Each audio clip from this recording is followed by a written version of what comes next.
La localité de Boukoula, dans l'arrondissement de Bourha, dans le Mayo-Tchanaga, région de l'extrême nord, partage une longue frontière avec l'État de l'Adamawa, en République fédérale du Nigeria. Fief du peuple goudé, Boukoula a toujours eu une économie prospère et tient son nom du commerce. Le nom Boukoula était d'abord le premier nom de Boukoula, c'était d'abord Mbourma. C'est le nom d'une ancienne rivière qui existait au centre du village. Bon, quand les populations de Boukoula se sont engagées dans le commerce des bœufs en provenance de la plaine du Diamaré pour le Nigeria, donc ils utilisaient donc les feuilles pour taper les bœufs parce qu'ils disaient que taper avec les bâtons pouvait faire avorter les bœufs qu'ils appréciaient beaucoup plus étant grosses. Donc c'est en faisant cette activité qui donne le son bouc qu'on a dit donc ceux gens qui tapotent les bœufs avec les feuilles. Donc le nom donc c'est tapoter les bœufs avec les feuilles. Une tribu que la colonisation est venue diviser en deux, c'est-à-dire le tribu Goudé. Il y a une partie au Nigeria et il y a une partie au Cameroun. Donc ce qui veut dire que tout au long de notre frontière, on se comprend bien, on a presque la même langue. La majorité ont des oncles de l'autre côté et des oncles de ce côté. On peut épouser la maman du Nigeria et puis on veut aussi épouser la maman du Cameroun et ça fait le brassage entre le Nigeria et le Cameroun. Donc il y a les frères, les cousins, tout ça.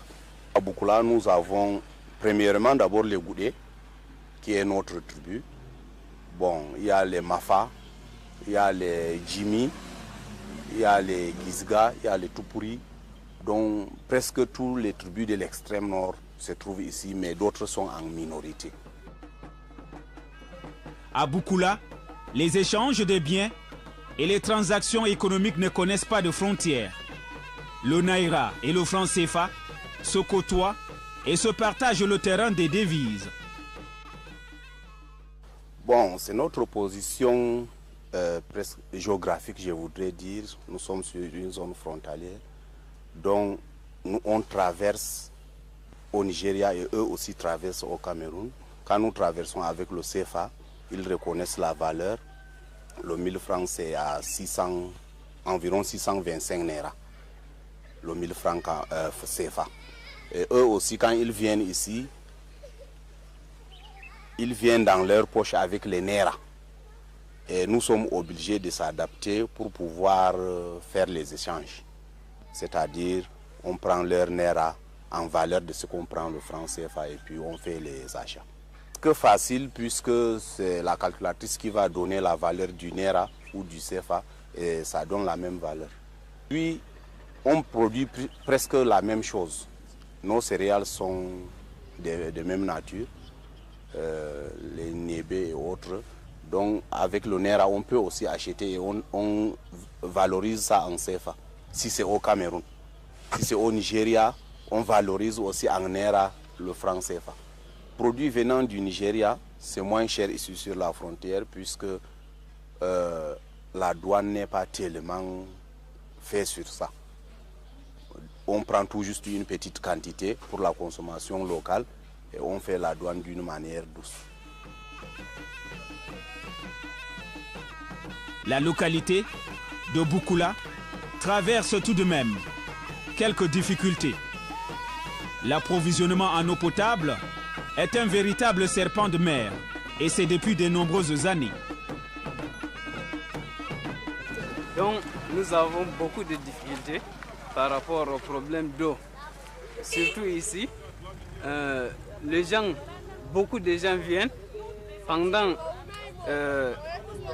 quelqu'un passe des journées ici, mais il ne trouve pas l'eau. Puisque il y a tellement il y a de population, hein, les gens n'arrivent pas à trouver de l'eau. Hein. Quelqu'un apporte même son bidon, il passe toute la journée et il rentre comme ça. Le principal problème est qu'il n'y a pas beaucoup de forage. Hein, les forages sont rares ici dans notre localité. Il y a un grand barrage qui ravitaille tout un département en eau. Or, c'est notre eau. C'est l'eau de l'extrême nord, mais c'est consommé au nord. Ouais, donc c'est l'eau du Mao Tchanaga qui est consommée dans le Mao Louti. Et ouais, la limite entre les deux régions, c'est le pont, c'est le barrage. Et les eaux, toutes les eaux d'ici coulent vers là-bas. Bon, on peut espérer que le pouvoir public trouve une solution du genre qu'on fasse remonter cette eau. Le problème de manque de route n'est pas un reste. Pour aller à Boukoula, il faut passer par Mokolo, Mogodé, dans le Mao Tchanaga. À défaut, il faut contourner par la région du Nord en passant par Guider. Dans les deux cas, c'est un véritable parcours de combattants. Les difficultés d'accès même sur le plan routier, et là malheureusement c'est au-dessus des moyens d'un comité de développement, au-dessus des moyens même d'une commune, et c'est encore compliqué dans la mesure où c'est deux régions qui sont concernées, et donc on est en pourparlers avec les élites du Nord, et nous croyons que nous allons convaincre les autorités, le pouvoir public, qui, dès qu'il y aura les moyens, c'est pas qu'on refuse de faire, toutes les régions font converger leurs difficultés, et en fonction de ces moyens, l'État agit, et nous espérons être prioritaires pour les années à venir. Le comité de développement du village Boukoula, vieux de 25 ans, a pris le taureau par les cornes. Plusieurs infrastructures économiques, sociales et culturelles ont été encouragées.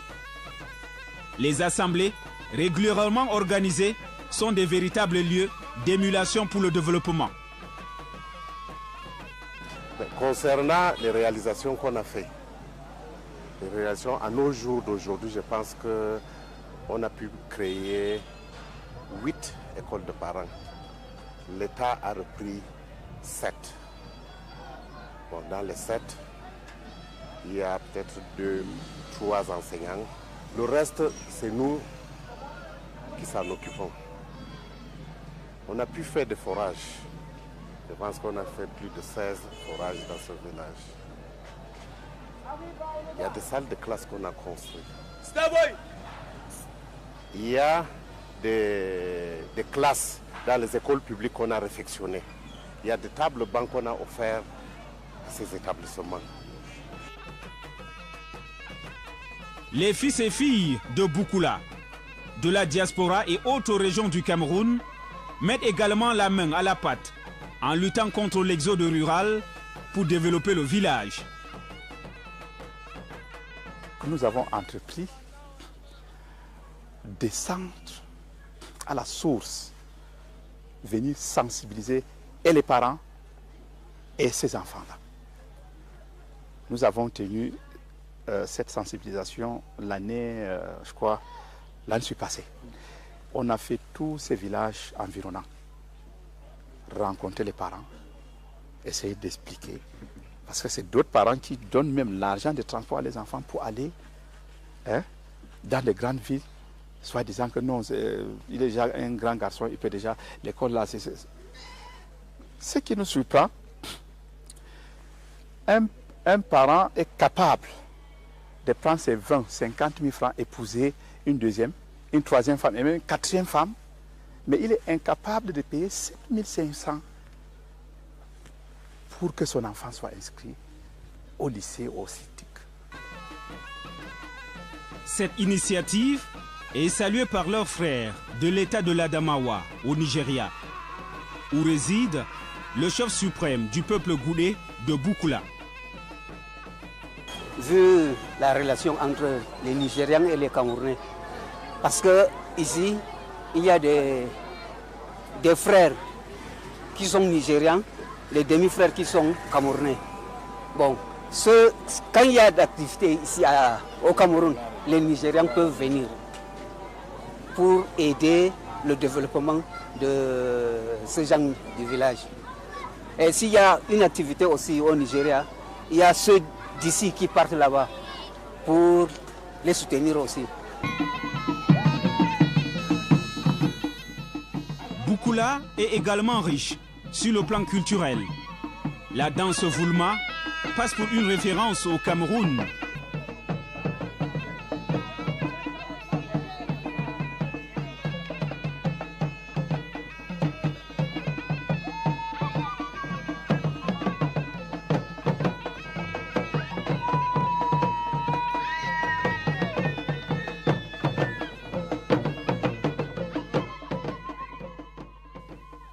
Ce groupe a à plusieurs reprises représenté la région de l'extrême nord lors des grands rendez-vous culturels.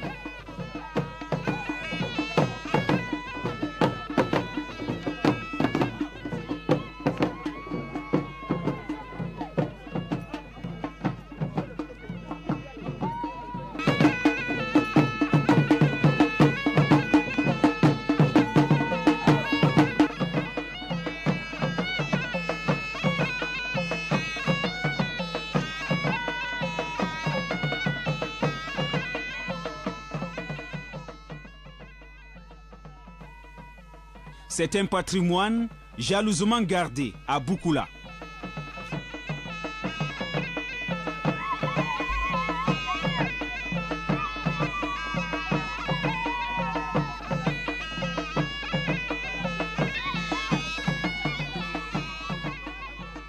Que près de 20 millions sont collectés chaque année pour impulser le développement dans cette localité. Un cas unique dans la région de l'extrême nord.